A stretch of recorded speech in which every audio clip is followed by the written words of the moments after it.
Today we're going to talk about creating an effective letter of intent. Our topics, we're going to try and go over the basics. I know many of you are probably familiar with letter of intent. You've probably written some of these before.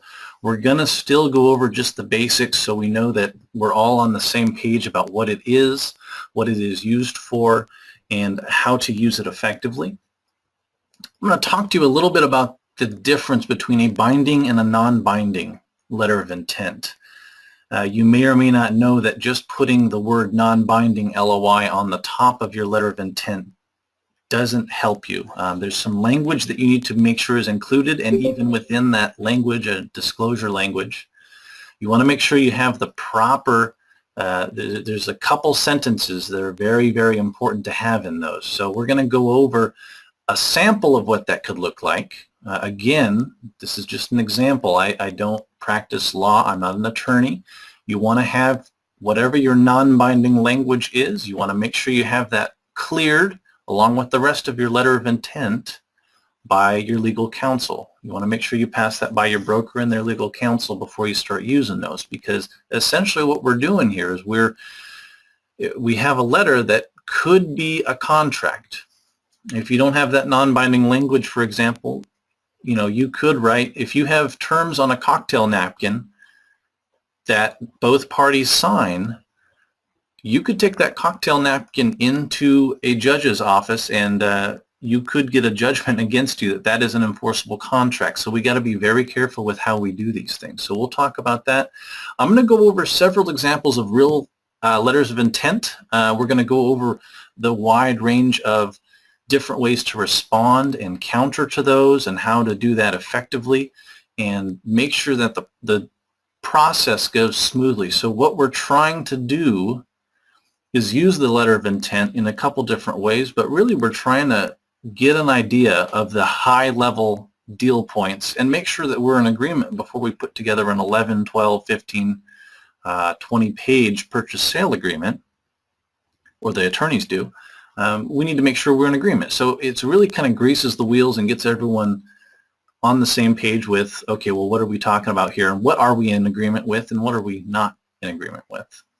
So we're going to move on from there, and then we'll talk about how to use those LOIs to secure deals for your client and make them even more effective, not just professional, but very effective. Start out with, of course, what exactly is a letter of intent? Now, when we're talking about a letter of intent, it's really quite simply a formal letter outlining the general terms for purchase or the lease of a property. You're going to find that like I said, an 11, 12, 15, 20 page purchase sale agreement, maybe the boilerplate stuff we get from CAR or AIR, if you're in California, those have everything we need for a contract. There's a lot of details in those, and to get to boil it down to exactly what we're talking about, the purchase price, the deposit, all the basic terms that the seller or the buyer is going to be really concerned with starting out. A contract may or may not be where you want to start. Usually, for us, we want to start with a letter of intent. We want to start with something that has all the basics on there. I want to know about the purchase price and who's the buyer, who's the seller, what's the deposit, how's my contingency periods look, all that stuff. And we want to make sure we're in agreement with that before we move on to who pays the escrow fees and who does all these, all the little items that aren't really a big concern. We can agree on those later. And the letter of intent allows us to agree on the big points first and move on to the small points later. Another thing I might mention is if you get into higher level deals, professional owners, professional companies, REITs and stuff like this, people who own properties like this, they're going to have attorneys that draft up these purchase contracts. You are not going to be drafting or take your boilerplate purchase agreement and get that signed. One or both sides are going to have their attorneys sit together and draft up a contract once you have an agreement. So a letter of intent really helps us get started. It's a good tool for us to use to get on the same page with both parties, and it's good to use before we jump into a purchase agreement in most cases. Also, it's actually, I've noticed it's been very useful for our kind of newbie owners who may not be very seasoned. If you use a letter of intent, it's very clear to them. It's not a big scary contract, so it also helps them understand as well. So it's not necessarily only used for seasoned veterans, but it's also very useful to not scare the buyers or the sellers if they're not very seasoned. It's very helpful. When we're talking about why we use letter of intent, like I said, boilerplate purchase agreements, not necessarily going to work, especially with the higher end stuff. You're going to have attorneys take care of those. It lets you reach an agreement on the big points before you discuss the smaller points. It lets you be clear about what is and isn't agreed upon. If you're looking at a very short list of items, these big ticket items like the purchase price and the due diligence period, there's like maybe 5 or 6 of those. If you're looking at a list of those and you see that, oh, well, we're in agreement with everything except this one, you can see that very clearly. If you're going back and forth with different purchase contracts, or if your letter of intent is not concise and clear, you're not going to be able to see that very easily, and neither is the other side. So you could be arguing about stuff that doesn't really matter. Reach an agreement quickly. So that's really why you want to use a letter of intent. What is in a letter of intent? You've got all your basics. We've got our buyer and seller. We've got our purchase price, deposit, financing terms, feasibility period, close of escrow period. And always important, you want to include the confirmation of the commission split. We talk about that in our classes, how important that is to, number one, confirm with the other agent that what the commission split is going to be. But you also want to confirm that in writing as soon as possible. Now, you might have a separate written agreement with them, but more likely than not, we're going to build this into our purchase contract when we list those, or when we get to contract. So make sure you include that as well when you're putting together your letter of intent. And we'll show you all this. I'll show you examples of all this. First, I want to talk about binding and non-binding letters of intent. You can very quickly accidentally draft an enforceable contract. And of course, like we talked about, a letter of intent doesn't have all the details in it. So you can get into a sticky situation very quickly if you do not properly protect yourself and the other clients. Now, this is our disclaimer language. This is what we include in our letter of intent.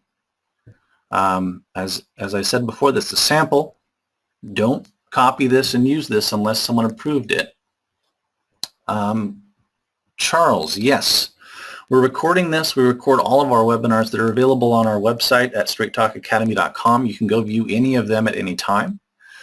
So yeah, this will be recorded, and it will be up on our website probably next week if you miss anything. We're also going to send you copies of our letters of intent so you can play with them. I always try and include as much tools as I can when we do these, so don't worry about writing any of this down. I don't want you to use this without permission from your legal guys, but I will send this to you so you can at least start with something. This is our disclaimer. And I guess I won't read the whole thing, but you can see it's pretty toothy in there, just making sure that everyone's aware that, hey, this is not a binding document, and everyone's aware of that. And even if we act like we're going towards a contract, this is not going to be held as a binding contract. If you don't have something like this in your letter of intent, it can very easily, like I said, be construed as a binding contract. Even if you put non-binding LOI or state this is a non-binding letter of intent, you absolutely need something like this in your letter of intent at all times. Otherwise, you're putting yourself out there. That's pretty exposed. So I wanted to mention that. That's all we're really going to talk about, the non-binding and binding stuff. What I would suggest is take what I give you after the webinar, take it into your broker and his attorney. I'm sure you guys have an attorney on staff. Take it in and see what they do with it. They may change it. They may make it a little bit longer or shorter, but at least you'll have something approved at that point, if you don't have something approved already. So that being said, I want to talk about a sample deal. We're going to take this, and this is a real deal that happened a month ago. I believe we closed this think we closed this on Monday. We put this in letter of intent and contract shortly after, before it hit the market.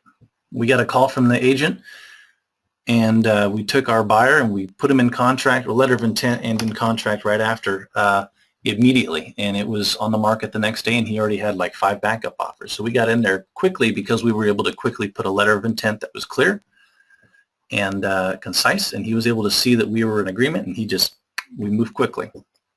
So let's talk about this. This is a buyer. He was in a 1031 exchange. We sold his other property, and he needed to exchange or replace $1.15 million in cash. He likes single tenant net lease, like quick serve restaurants, Taco Bell's, Hardee's ended up being this one, stuff like that. He says, people always got to eat, so that's why he feels comfortable with these things. So we took that into consideration. He wants a stable guarantor, and we used LOIs to identify several properties very quickly, so we could shoot these things out very quickly as well and see if anyone was moderately interested in what we were asking for. Because we were offering a 7% cap rate, 7.25% cap rate on things, so in some cases that was like $200,000 less than they were asking. But we made it work. Also to note, when you're dealing with out-of-state stuff, I don't have the purchase contract for Kentucky. I wouldn't want to try and put that on a California contract. Different states are going to have different reciprocation laws. You want to be aware of that. But for the ones that do work, that you can work with, you don't have their contract. So using a letter of intent when talking to the other side, they can draft that contract. And that's what happened here. We got it in contract, or we got it under letter of intent. He took that and he put that on their boilerplate contract for the state, and we were able to get this done. That's another note. If you're out of state stuff, just use a letter of intent and it works just fine. So let's talk real quick. What does a well-written letter of intent look like, which is what we're going to show you here in a sec. I want it to be concise. I want it to be very easy to understand. Obviously, I want a non-binding language in there. That's it. I want it to be as simple and straightforward as possible. I don't want to put, if I can put two words instead of 3 words, I'm going to put 2 words. I'm going to put maybe 1 word. If it's a cash offer, I'm going to say cash, nothing else, because we want to make this as easy to understand as possible. So from here, I'm actually going to pull that up. So let's see. We wanted to talk about this one. Okay. Let me just double check here that you guys can still see that. Fantastic. All right, let's see if we can zoom in a little bit. All right, so this is our letter of intent. This is what it looks like. We have our letterhead here. This is where your logo will go. You'll put probably some basic information about your office could go there. You date it. You address the agent. I've tried to take out information that could be pertinent. Let's go ahead and delete that before anyone writes that down. So you address the agent. So, hey, Mr. Agent, here's where you're at. Here's your email. You would put his phone here too. Here's what I'm talking about. Your listing. You introduce yourself very quickly, Mr. Agent. We, the brokers, have a client that is going to want to buy your property. One thing you'll want to pay attention to is this line right here. He may or may not have it in a different entity.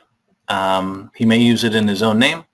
But when you use this language, and or designated entity, formed or yet to be formed or assigns, really what we're saying is this guy wants to buy it or maybe someone else. You're not going to use this to, try and flip a contract, but this allows him a lot of flexibility. He could create an LLC for this. He could put it in his trust. He could do whatever he wants, as long as, obviously if everyone agrees to it. But this sets that up for, hey, it might be this entity, but it could be another one. We have all those basic terms we talked about. We have a seller. We have a buyer. We have the property. We do the purchase price. See here, very simple. Feasibility period, we say we want it to be 14 days. Beginning when we execute that contract. and when we received the due diligence materials. So this feasibility period won't begin until we receive the due diligence materials. Now, one thing you should note here, all the terms, I put in bold. This is kind of generic stuff, but I want him to see 14 days. I want him to see all cash. I want him to see this right here. If I were to write something else behind that regarding the purchase price, that would not be in bold. All of the important topics I want to be in bold. Deposits, right here, we've got $50,000, non-refundable, and again, anything important you want to be in bold, I do want to make sure you know anytime you ever use the word non-refundable or released to seller, always put that in bold and always put that in all caps. You can get in trouble for not doing this. So you want to make sure you do that so everyone is very aware that's what's going to happen. Whenever I write a number, you want to make sure you write it out right here. And you also want to make sure that you put the numerical version of that as well. So do both of those. If those are not both done, you might miss a digit. You might have done something like this. And then what am I talking about? He can double check over here and say, okay, he just missed a 0. That's just protecting yourself. It's making sure everyone's clear. Same thing here. What's the feasibility period? Always do it both ways. Close of escrow. We did a physical date here. We could do a certain amount of days after the contract. We could do that as well. But you see here, it's very easy to understand. And I left these brackets here so you could see what this was. On one side, I can have what these things are, and on the other side, I can have the terms of them, and they stay separate. I don't have to worry about spacing this one, the same distance from financing as everything else. That's a waste of your time. So just use, this is a table. You just insert a table into your thing, and you use that. And then when you're done drafting everything, you just get rid of the borders. And now we have a very clean, concise, straightforward letter of intent that we're going to talk to we're going to send this over to the other side. Now notice, this is actually a little bit too high. Let's get that down there. Okay. Notice this is page 2. This was the whole deal. 1.5 pages, really 1 page is what it took to give all the basic information for my deal. It's a very simple deal.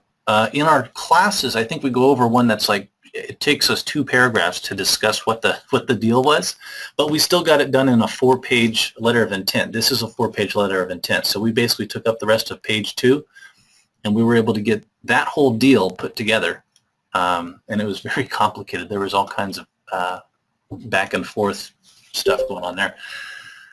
So that's what you want.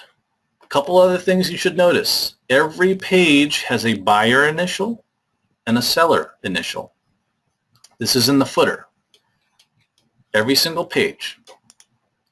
Now what you should also do, and this didn't change over for me, unfortunately,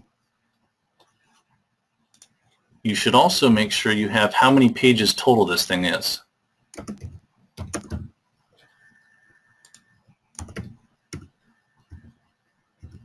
Okay, so just like any contract, you want to make sure, these guys are signing every page to prove they saw it.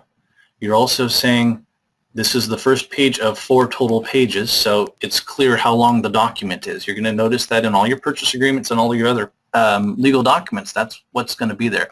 This is a non-binding letter of intent, but you always want to write anything you draft. You want to draft it with the thought that it could end up in front of a judge one day. And if you have all your T's crossed and your I's dotted, that can make it go a lot easier for you. So always be as professional as possible. We've got the page, page 2 of 4, initials here. I've got my address down here. If there's a blank area in your contract, always make sure it says that's on purpose. Always, always, always. And so that's the that's the deal right there. And then we actually go into, this is a boilerplate. We say documents and disclosures. I've got a big long list of disclosures and documents. And my little blurb here says, seller is going to provide all of these, but not limited to, all of these documents in the seller's possession and or control. So if they don't have it, I don't care, but I've covered myself by saying I want everything. If you don't have it, that's fine. But if you do have it, you better give it over. So we're trying to protect ourselves a little bit with, listing this big long list. I don't know that you necessarily need that. You might choose to leave that out, but it protects us a little bit by having that in there. Then, page 4, we've got our disclaimer. This is that disclaimer you saw. I've time-bound this letter of intent. I've signed it, so Steve Harper here signed it. He's got his BRE license, all that. If they agree to it, they can do that. We've got a full signature here and, again, an initial. So that's what a letter of intent is going to look like. We've covered the deal in 4 pages. We don't have a lot of legalese language except for our disclaimer about the non-binding that protects us. And it's very straightforward about what we're asking for. I've bolded everything that they need to pay attention to so they can respond.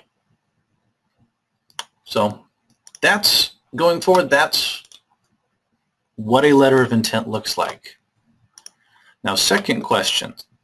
Okay, great. How do I counter a letter of intent? What do I do? Do I draft another one? Do I respond in an email that, here's the other terms that we want?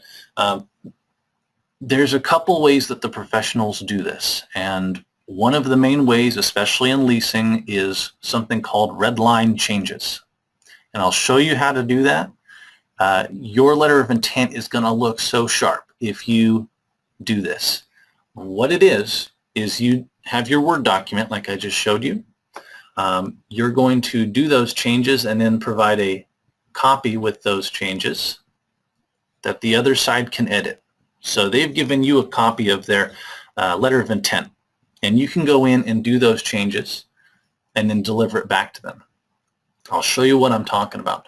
I do want to make sure you know you can also write in by hand the changes that I'm going to show you. I'm going to show you both versions with a red line, and I'm going to show you what a handwritten change looks like when a very high-end owner decides he wants to do the changes himself. So let's take a look real quick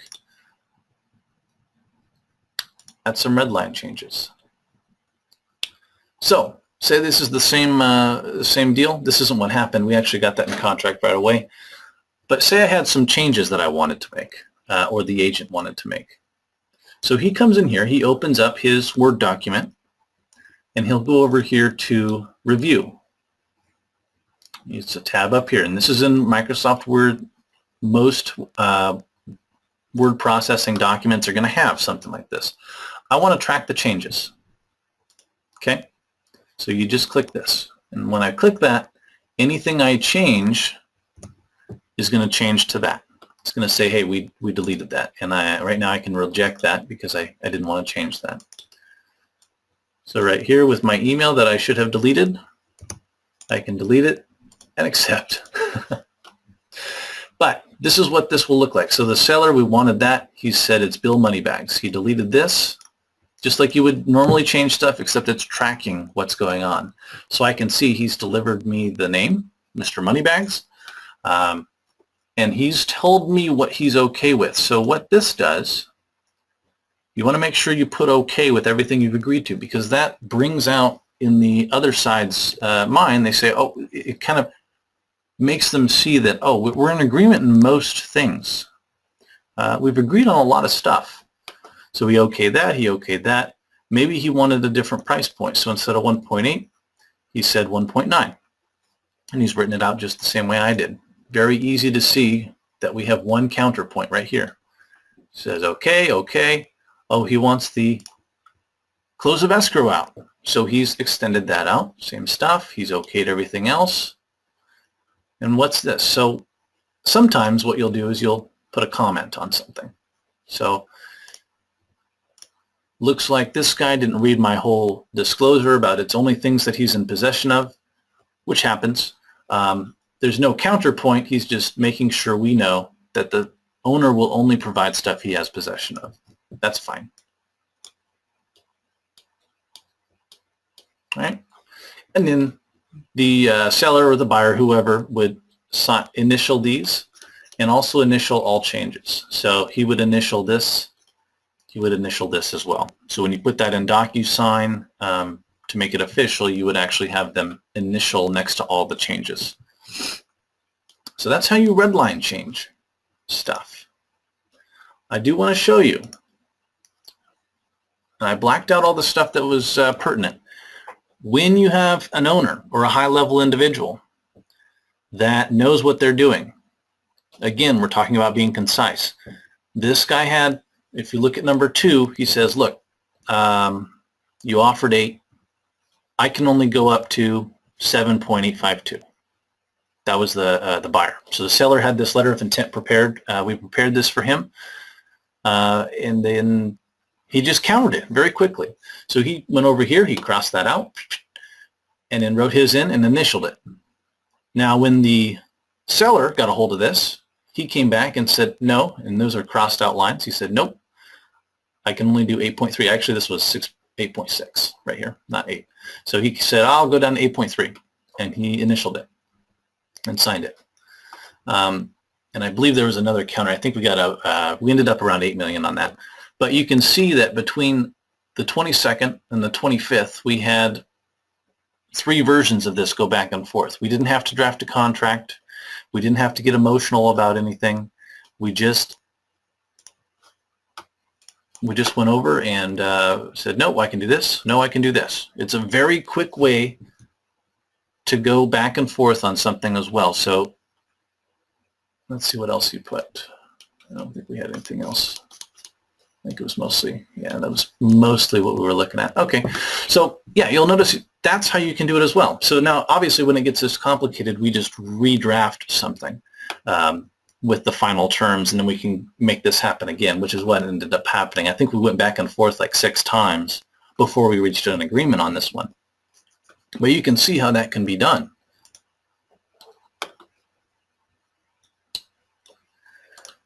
One thing I want to point out, there is a wrong way to write a letter of intent. You don't want to be emotional. You don't want to bring reasons. You can't say the seller will do this only if this because his cat died. You know, I see a lot of times when someone responds to this stuff, they get emotional about it, you know, and that's not the point. The point is, let's reach an agreement. Let's grease these wheels. Let's get this thing done. So I made a little bit of a wrong version of this. So you'll notice, number 1, we didn't write this out. We didn't write this out. Very simple on this stuff. We didn't put any extra language in there. Other terms, I put buyer refuses to offer additional deposit unless seller agrees to this. How easy is it for him to counter that? It's a little complicated. That requires a couple sentences. You want stuff where they can just cross it out and counter. So in this one, you'd probably change that to seller to clear pests before, you know, end of close of escrow, something like that. So I'm not telling him anything. I'm just saying this is what I want. And then he can come back and say no or yes. And that's really how you want to do that. And you never want to put this as final offer. I see that a lot. It's kind of goofy. There's no reason to do that. The only reason it would be a final offer is if it was accepted or if no one reached an agreement. So just keep that in mind. I don't think I changed anything else on there, but that's just something. Make sure you're doing this professionally when you're drafting these things.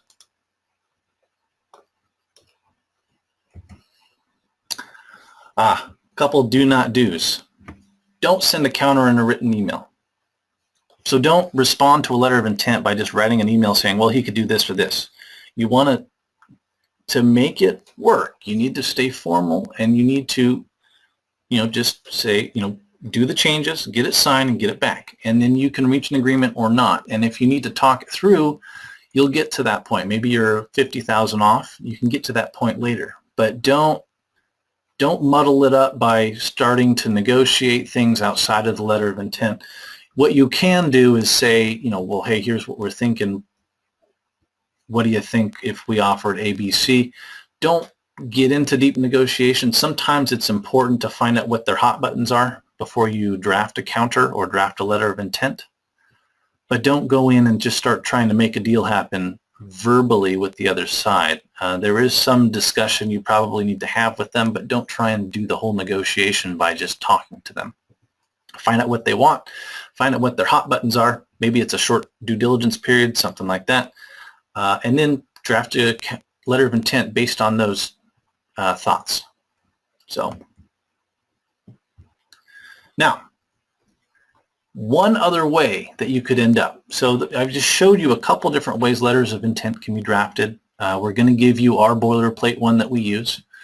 One of the things that we use as a tool toward the end of a negotiation is to essentially, it's a addendum is really what it ends up looking like, but it's another letter, formal letter, just like you saw, and we'll say something like this: Mr.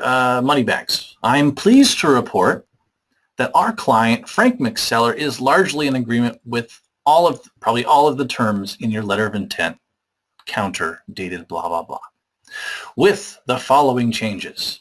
And it may be 1, it may be 20, but that puts it in their mind that we're almost there. Hey, we're almost there. There's just a couple minor points that we got to be aware of. So if we're only apart on, say, the price and the due diligence, what we will do is we'll probably draft something like this up and say, hey, we're in agreement on everything except these two. Then we don't have to deal with all the pages. You will probably also want to include that due diligence language, or I'm sorry, the non-binding language when you write one of these. But this, again, keeping it simple helps keep it simple. Are there any questions? I would love to answer questions. So Sylvia says, I know of an area with several buildings for sale. Would a letter of intent for each individual building be more appropriate, presuming all are the same seller? I would say it would depend on if they're the same type of building. If this is offered as a portfolio with 3 contiguous buildings, we've got some of those out here, retail office buildings that are separate parcels, but they're really the same. If it's really can be counted as one building and there's not a bunch of different value to them, I would do one letter of intent. And what I would probably do right here where it says property is to be, 123 Main Street, 124 Main Street, 125, right, Main Street. And then I'd put the parcels there too. I would also do it, with parcels, probably also known as parcel, blah, blah, blah, right? Parcel, and then you put all the parcels there too. If it's the same seller, that could be a lot easier. Now, if you're dealing with a portfolio of a multifamily, it's got an office building and a retail building, and they're all different prices, you might have a lot to talk about there because you can't just lump it into one price for all those. So if you see what I'm saying, if it can be all lumped together, I would do one letter of intent. If you have to make it a little bit more complicated and there's different prices involved, I'd probably do multiple, but usually you're going to do one for that. Yeah, so it sounds like it's probably some sort of portfolio from him. I'd also talk to the other agent and see what they would prefer. That'd be a good chance to talk to them. Yes, let me do this. I'm going to pause the screen. I'm going to pull up a very complicated financing situation. Let's see if we can find that real quick. And I'll walk you through how it'll be one of those complicated deals that we did. Let me just black out all the stuff we don't want to see.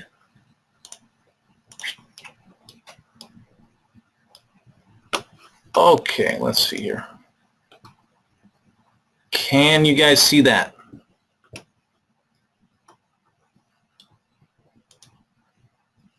Looks like it. Okay, so here we added a section called terms.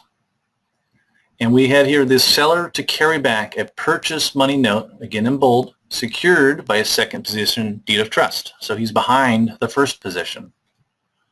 And then we said, we want this thing to be with these terms. And we had to go back and forth several times. But we said, hey, it's going to be about $127,000. Here's the percentage interest. So you see we changed all that. So it's 5.5% per year for 60 months, so for 5 years. On top of that, there's no payments until month 18. So he doesn't have to pay any payments.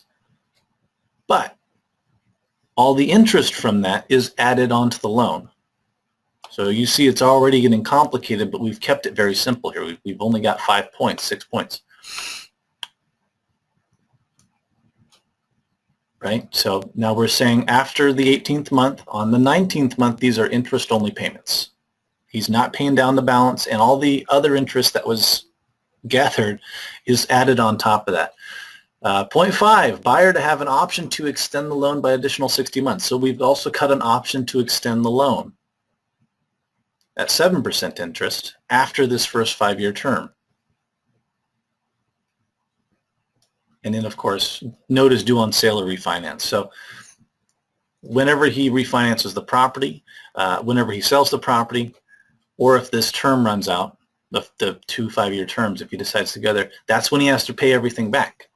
So this is kind of a complicated thing, but you just have to break it down into its parts. What's the percentage interest? What's the total amount? How do the payments work? Just break it down into the little pieces and then put that together and make it as simple as possible, because you can see this could easily get very ugly and complicated. So I hope that answered your question. I think that does. Any other questions, guys? Can we supply the financing example with other material we're sending? I will do that.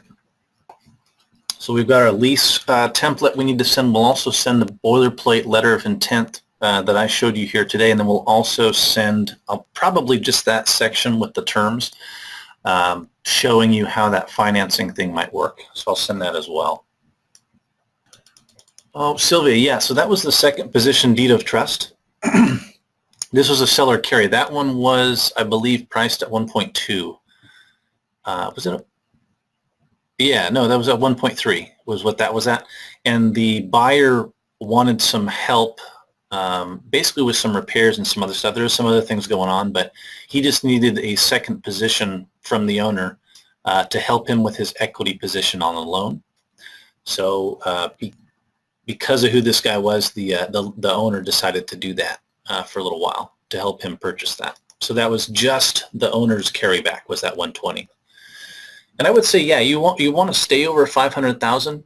So probably the sweet spot is between 700 to maybe 1.2 for us.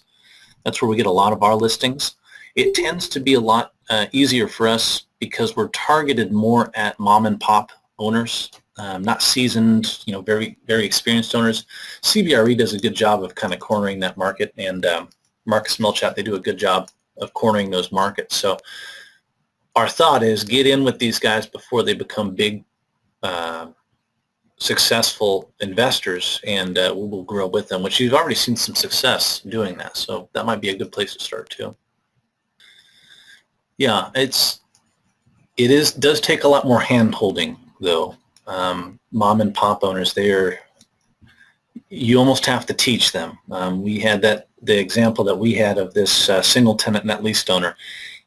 We actually had to fix his other building before we sold it because he got into the business without knowing anything, and he kind of got himself into a bind. He almost ended up with a vacant building. We were able to save that, but it does require some more hand-holding and some more time with those guys, but it's a lot easier, and there are probably a lot of those in your sphere of influence that you can talk to, especially if you're not a seasoned agent yet. You can get in with those guys and get some experience under your belt. would this be a good place to start? Are you asked, oh, the price range? Yes, so if you haven't gotten your commercial certification, that's really what we're trying to do, is get everyone up to speed on all the basics. So letter of intent, this is something that you should be familiar with and be seasoned at. How do multifamily buildings work? What's all the basics of those? What's all the basics of retail and office? You want to know the foundation of that, and that's where you should probably start. As far as price range, I would start with your sphere of influence. They may have bigger buildings. Realize when you start seeing bigger buildings that you might want to bring in some more people that are a little bit more seasoned, if there's more money in it for everyone, and learn from them. That's how I learned. I did several deals with some seasoned agents over at KW Commercial, and that's really how I started learning this, was just tapping my sphere of influence for listings and then pulling in seasoned agents to teach me as much as they could. Obviously, the other way to go would be to just go on, get our classes, and get trained as well. But yeah, that price range would work just fine. That tends to be where the mom and pop owners kind of live, is the 700 to 1.2, at least in my area. I'm in Sacramento.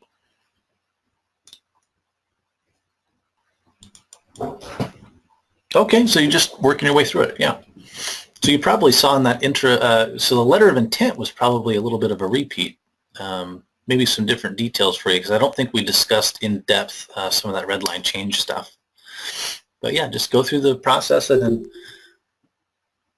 just continue on the path. I think a sphere of influence is we get a lot of our listings from networking. And you'll see if you've not passed the lead generation and marketing class yet, that's one of our main three. We tell you to do three ways of marketing, and our main one is networking. And it works very well. Awesome.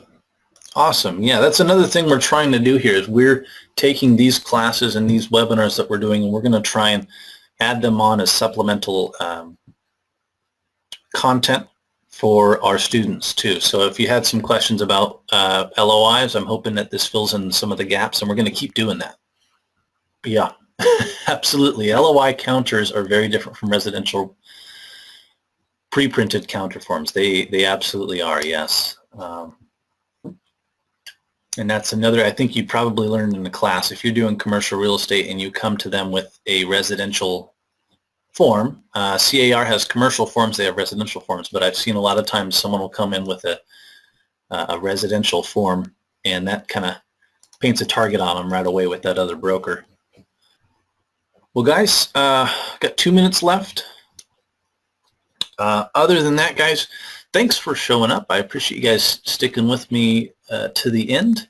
If you have any meeting topics that you want us to go over, skills training at straighttalkacademy.com is a great place. And we will see you guys next time.